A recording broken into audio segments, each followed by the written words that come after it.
Mesdames et messieurs, bonsoir et bienvenue dans ce journal en cette soirée du mardi 4 février 2025. Dans les actualités de ce jour, la première réunion du comité technique de préparation de la commémoration du 78e anniversaire de la lutte de libération de 1947 s'est tenue aujourd'hui. Le comité technique est constitué des représentants des institutions et de différents ministères et du ministère des Forces armées à travers la direction des combattants nationalistes qui dirigent le comité. Ils se réuniront tous les jeudis jusqu'au 29 mars, selon les informations recueillies par Mervoulat Sferen et Bras Denilson dans ce reportage. 2025 marque le 78e anniversaire de la lutte de libération initiée par les combattants patriotes en 1947. Comme chaque année, il existe un comité technique qui prépare la commémoration. Afin de rendre hommage au sang des héros qui ont permis la cession à l'indépendance du pays et d'être un phare pour les générations futures, l'État malagasy organise la commémoration de la lutte de libération de 1947. La réunion du comité technique préparant cette commémoration a été officiellement ouverte aujourd'hui au ministère des Forces armées à Ampaïbé et se réunira tous les jeudis jusqu'au 29 mars. Le ministère des Forces armées est en charge de ce comité technique. Au cours de leur rencontre seront abordés les événements commémoratifs tels que le symbole du 78e anniversaire de la lutte de libération, les thèmes et les différentes activités qui s'y rapportent. À noter qu'en plus des manifestations annuelles à Mbozatouf, au mausolée à Mouramanque et à Manakar, il y aura également une cérémonie de commémoration du 29 mars dans chaque district.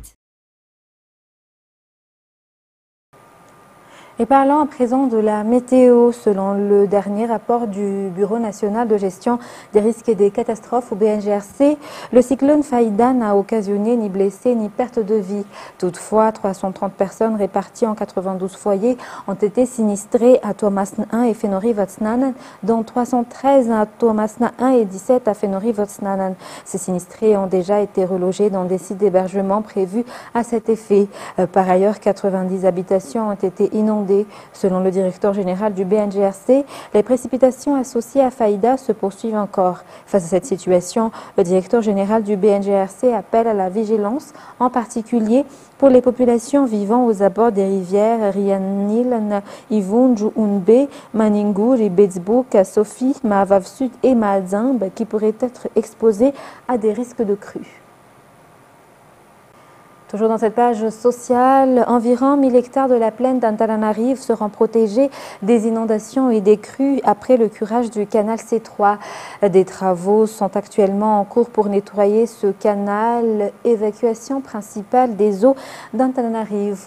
En total, 150 000 m3 de boue sont à enlever et transférer à Yarnarive, district d'Ambujachim, dans le respect des normes environnementales, a expliqué aujourd'hui le coordonnateur du projet Produire ou projet d'aménagement et de la protection de la ville d'Antananarive et ses environs. Reportage de Anena Martina, c'est Sylvain et c'est Changenap. L'évacuation des boues du canal C3 vers Yarnarive au district d'Ambujachim respecte les normes environnementales et sanitaires, a expliqué aujourd'hui le premier responsable du projet d'aménagement et de protection de la ville d'Antananarive et ses environs, ou Produire. Il a ainsi montré publiquement les résultats des contrôles menés auprès des chefs de Fukuntagne concernés par le projet AIVAD.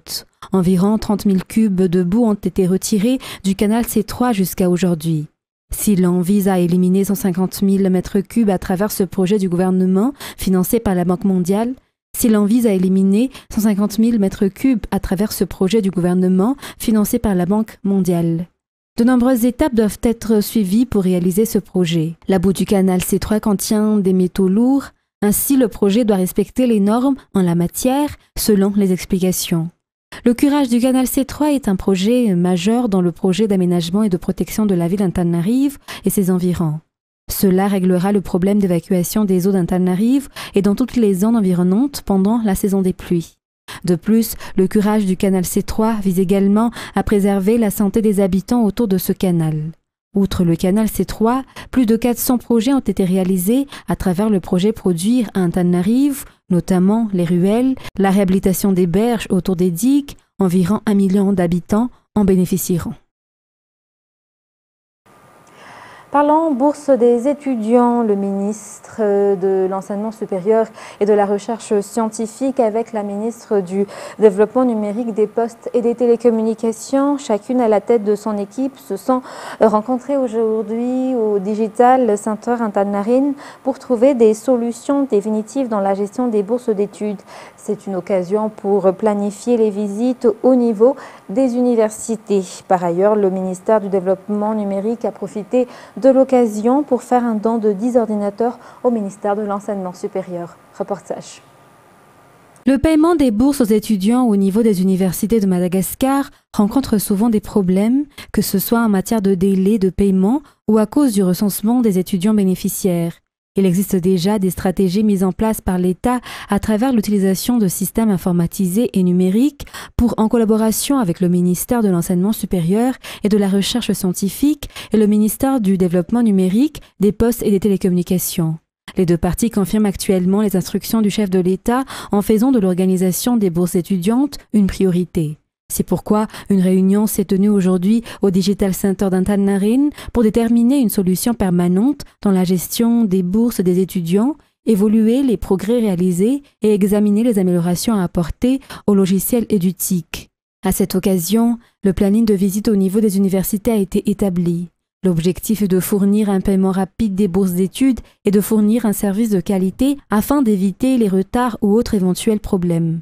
Dans ce cadre, le ministère du Développement numérique, des Postes et des Télécommunications a fait don de 10 ordinateurs au ministère de l'Enseignement supérieur et de la Recherche scientifique. Des offres de connexion Internet suivront.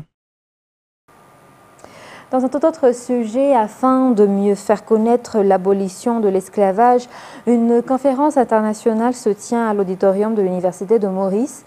Parmi les participants figurent des chercheurs malagasy, dont l'auteur du livre intitulé « Les Betsimsarak ». Des témoignages ont également été partagés par les descendants des Makou de Madagascar. Reportage signé Fangesina Mireille et Yves Chanel.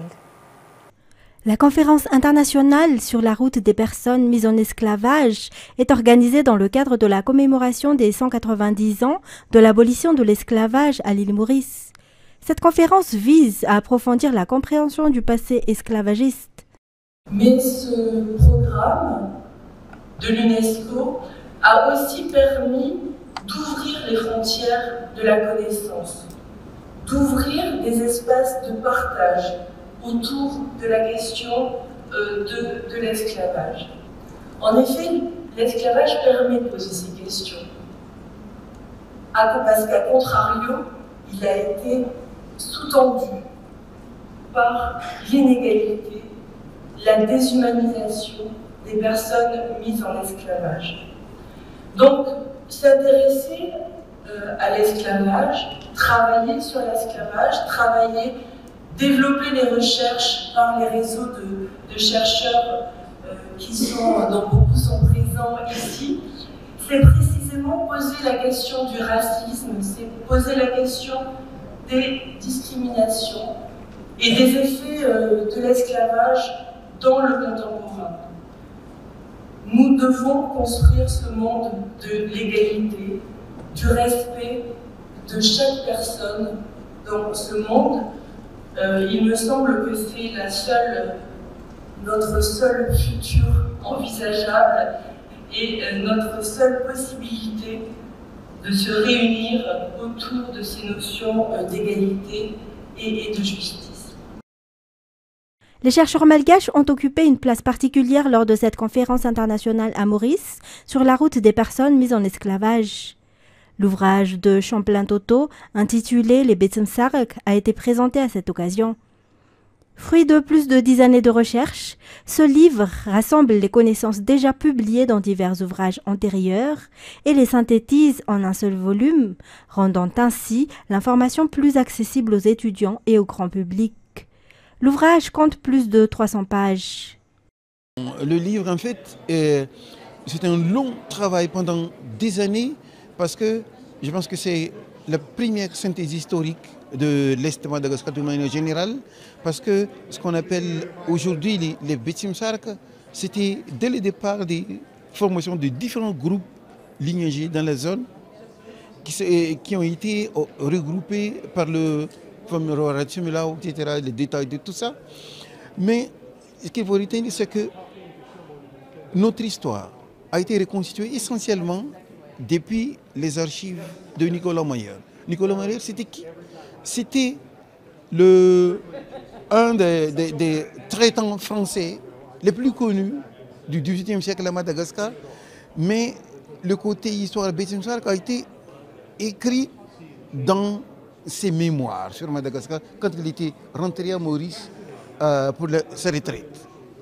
Et donc tout ce qu'on sait avant sur les Bétimsar, c'était tiré des textes attribués à Nicolas Mayer. C'est comme ça. Mais plus tard, à force de mener des investigations dans différentes zones de Madagascar, on a enrichi les connaissances. Et cette synthèse historique est en réalité de Nicolas Mayer, quelques renseignements de Nicolas Mayer, rajoutés, enrichis par d'autres témoignages dans les pays Bétimsar de manière générale, mais pas que des Bétimsar. Les descendants des Makou de Madagascar ont également apporté leur témoignage lors de cette conférence à Maurice. Ils ont exprimé leur fierté d'appartenir à cette communauté. Il est également connu comme artiste malgache depuis 20 ans sous le nom de Le Jim 415. La conférence, c'est justement une petite lecture généalogique comment dirais-je, d'un parcours d'un Makwa venu s'installer à Madagascar à travers le système esclavage. Et ils étaient d'abord, entre eux, des Africains, des noms qui ne sont pas malgaches.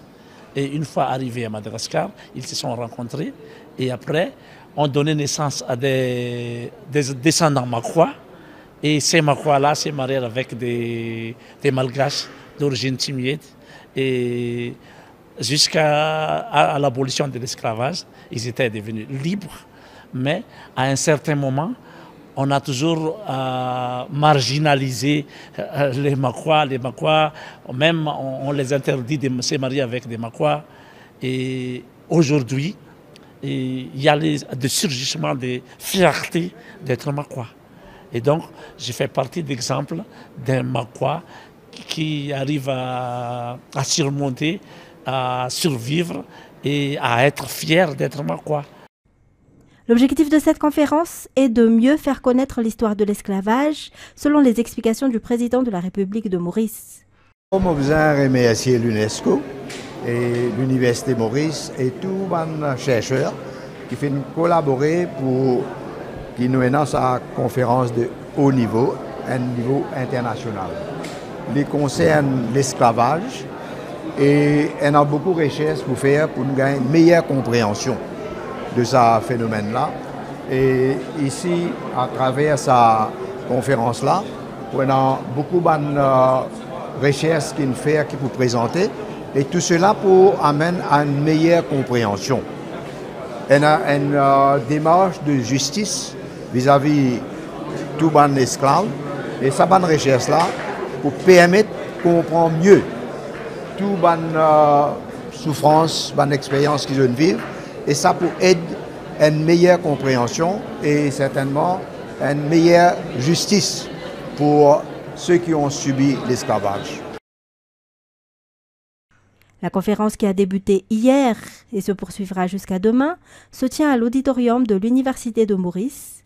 Le thème est « Résistance, liberté et héritage dans l'ouest de l'océan Indien ».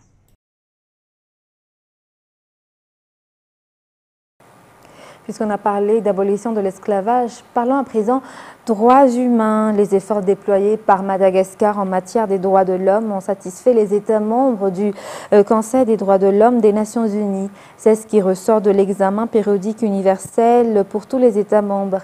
Madagascar a reçu un total de 234 recommandations à mettre en œuvre au cours des 4 prochaines années afin d'améliorer davantage la situation en matière des droits de l'homme dans le pays. Christelle Rakout-Malal nous en dit plus.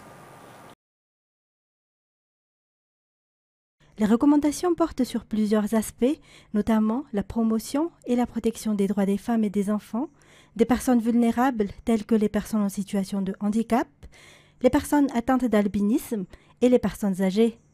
Elle concerne aussi l'amélioration des droits et des conditions de vie des détenus, la lutte contre la traite des êtres humains, le renforcement de la lutte contre la corruption, l'abolition des sanctions extrajudiciaires, la lutte contre les discriminations, le respect de la démocratie, la consolidation de la sécurité, l'accès aux droits sociaux et le renforcement de la coopération avec les Nations Unies et la société civile. Ces 234 recommandations seront mises en œuvre sur une période de 4 ans pour renforcer les droits de l'homme à Madagascar.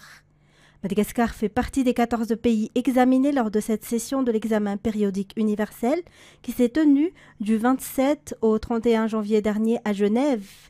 La délégation malgache a été composée du ministre de la Justice, Rakutumandimbi Benjamin Alexis, du ministre de la Sécurité publique, Rakutoramanana Irlal, de 3 parlementaires, ainsi que de techniciens issus de la présidence, de la primature et des ministères concernés.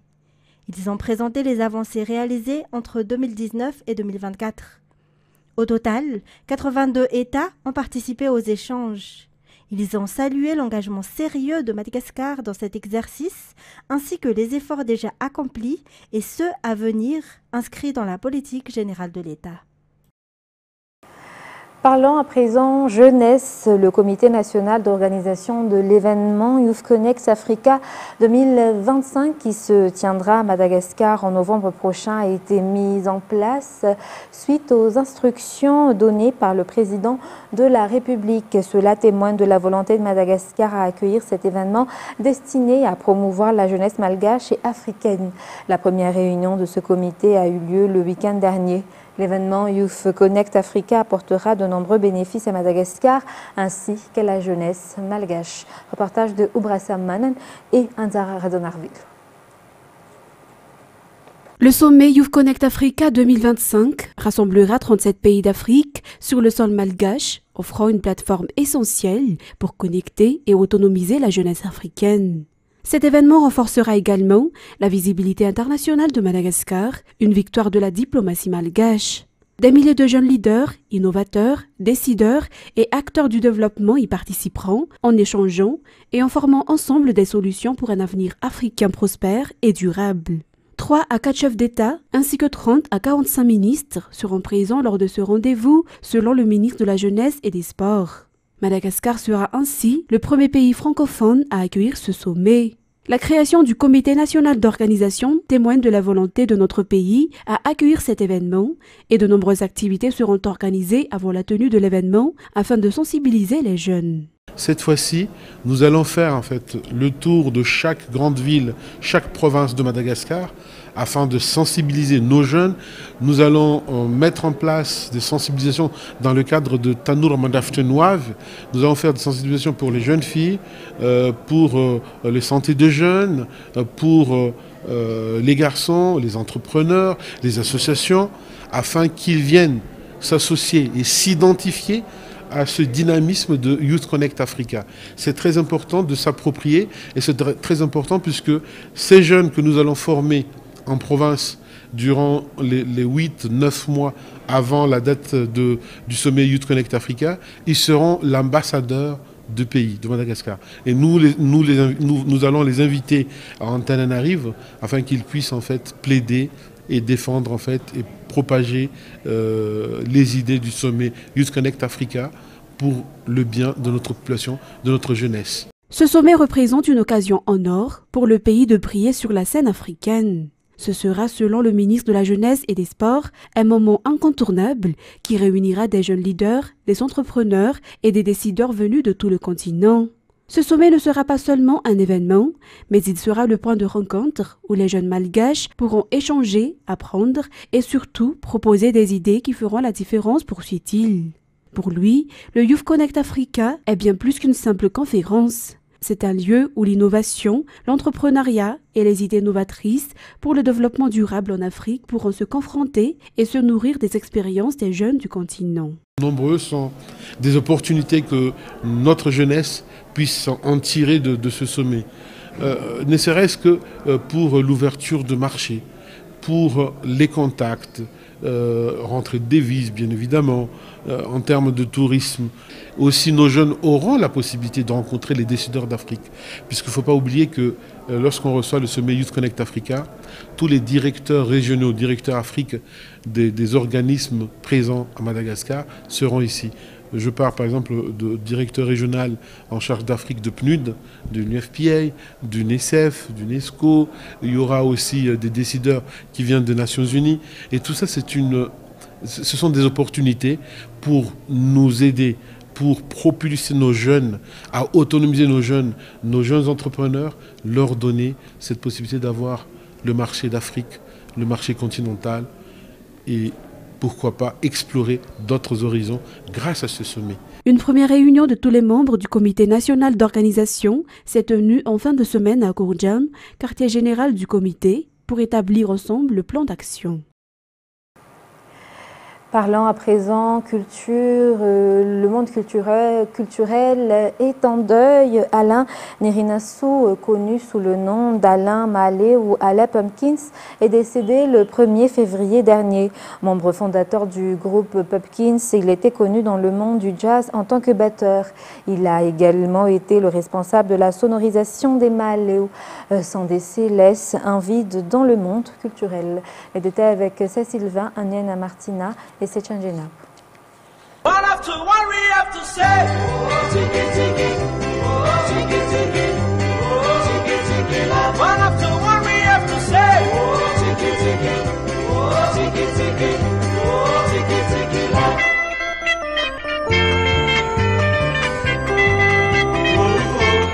Tiki tiki la. Un des morceaux des Pumpkins. Aujourd'hui, le groupe est en deuil. Alain Nérinassou, l'un des membres fondateurs, est décédé lundi dernier. Les Pumpkins, un groupe de rock célèbre et populaire dans les années 70, qui a surtout établi la popularité de ce rythme à Madagascar. Alain Nérinassou en était le batteur. Plus tard, dans les années 80, comme nous pouvons le voir sur les photos d'archives, il a été le sonorisation du groupe Maléo, d'où son patronyme d'Alain Maléo. Alain s'est également illustré dans le monde du jazz.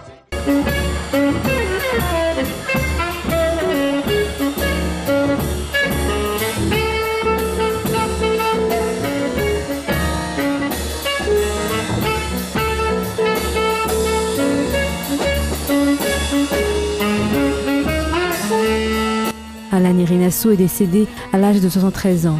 Le monde artistique est en deuil et pleure la perte de l'un des plus grands batteurs malgaches de tous les temps. Et dans les actualités internationales, Alliance Fleuve Congo dont fait partie le mouvement rebelle M23 a annoncé hier dans un communiqué décrété un cessez-le-feu dans l'est de la République démocratique du Congo pour des raisons humanitaires à partir d'aujourd'hui. Une trêve unilatérale sans discussion avec Kinshasa qui refuse tout dialogue avec le M23 qu'elle a qualifié de terroriste, souligne la correspondante de France 24. C'est un communiqué qui a été diffusé sur le réseau social X. Le M23 et l'AFC, l'Alliance Fleuve Congo, annoncent qu'ils décident d'un cessez-le-feu. Un cessez-le-feu qui débutera, disent-ils, à partir de demain, mardi 4 février.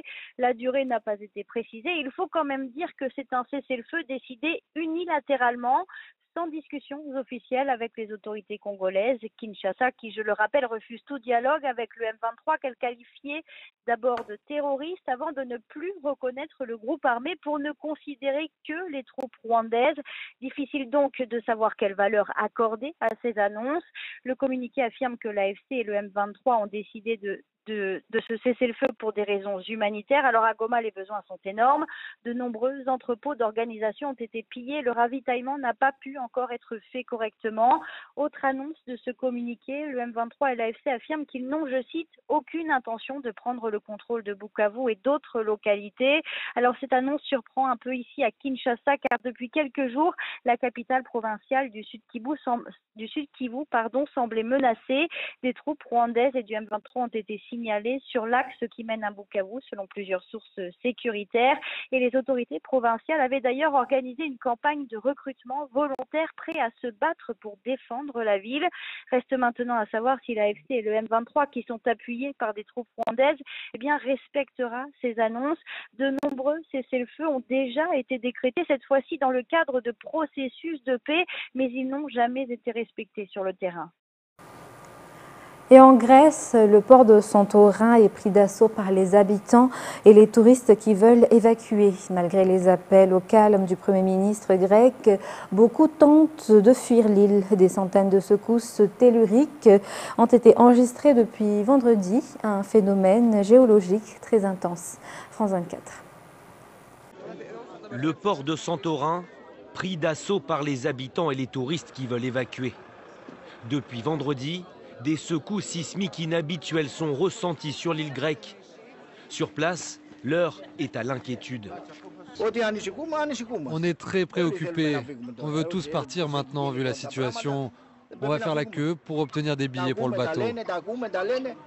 Écoles fermées, vols supplémentaires affrétés. Le Premier ministre assure que le gouvernement grec prend le problème à bras-le-corps et il appelle au calme.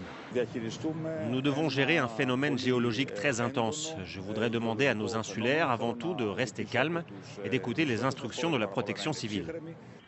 À plusieurs endroits de Santorin, qui compte environ 15 000 habitants, des tentes ont été installées pour accueillir celles et ceux qui ont préféré fuir leur maison.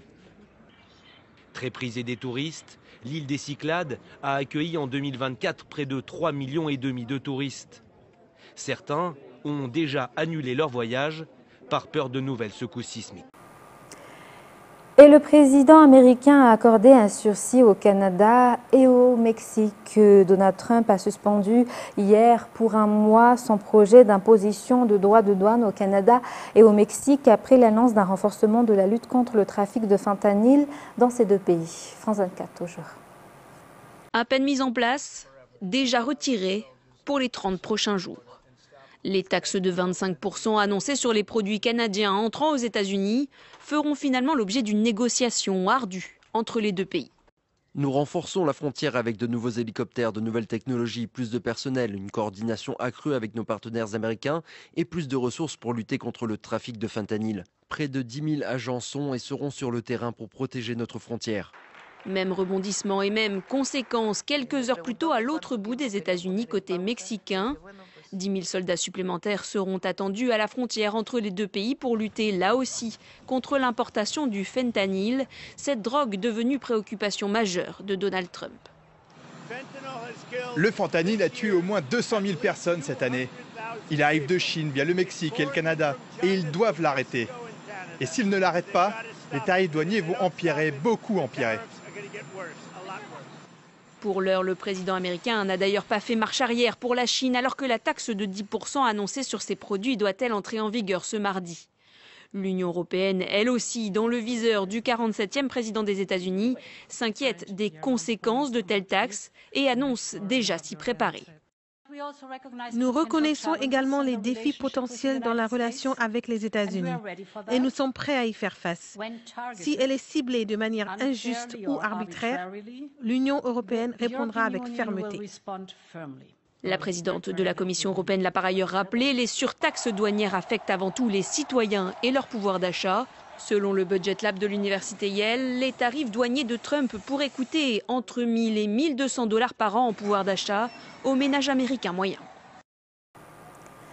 Mesdames et messieurs, c'est la fin de ce journal. Merci d'avoir été avec nous. Dans quelques instants, vous allez suivre votre émission Point de droit ou Nizouk avec CNU Irlande. Sur ce, très bonne soirée et très bonne continuation sur Viva. Au revoir.